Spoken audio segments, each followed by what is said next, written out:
So what we'll do now is a little bit of a pre-flight check, just as the pilot would do before taking off in his Mark 6. So we'll come up to the aircraft, just general inspection, is everything fine? Make sure that the covers up top are latched. We have the cover, of course, here. We can twist that off, take it away.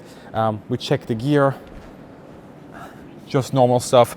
Tire pressure, nothing looks deflated, no leaks, no obvious damage. Obviously the landing light here is deployed. That would retract once we give the command from inside the cockpit, but we want that obviously out for now. Just general reference of the aircraft, everything is nicely latched and stored in place, that's fine. So we move along the wing again, just making sure that everything's fine. We've got a couple of latches up here, drop tank connector, rocket jettison and so on. Just make sure that those are properly fastened. Same thing goes for the wing tank opening there. As we have a drop tank, we also want to make sure that it is properly installed. This is not because we don't trust the ground crew, but hey, you always want to have a second eye, and you're actually the one taking it off in the sky. So you want to make sure everything is connected properly. We move on, check the boundary layer, fence right here, check the pitot tube, take off the cover if need be. Then check the navigational light, nothing's obstructing that, great. Now we have to duck under it because we can't pass due to the MiG that's on the other side. Looking at the wing from the back, we make sure that we have proper movement in the aileron. We make sure that nothing is obstructing the flaps. As you can see, there's actually a flap guard installed here. We obviously would be taking that off at this point. Once again, quick visual check, quick reference. You can even just rattle on it a little bit to see if everything's properly latched. I'm not obviously going to do that because it's a museum right now.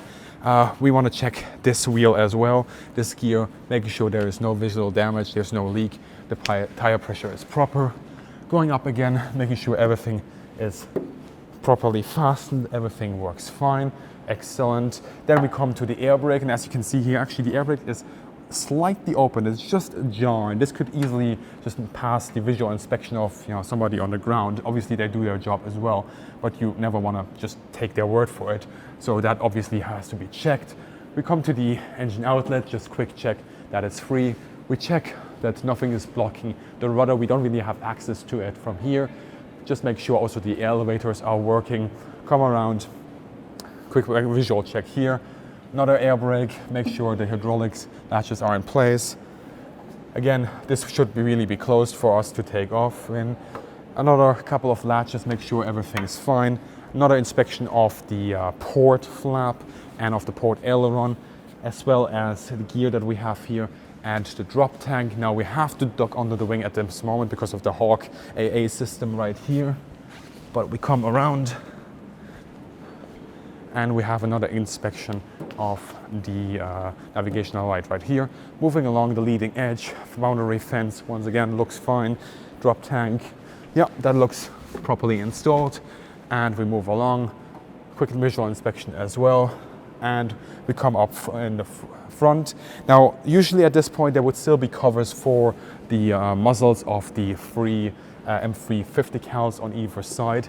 Those can either be taken off at this point, but usually that would be something the ground crew would do just before takeoff. As we stand here, we're pretty much ready to go inside the cockpit, start our pre-flight from in there, and then take this aircraft into the sky.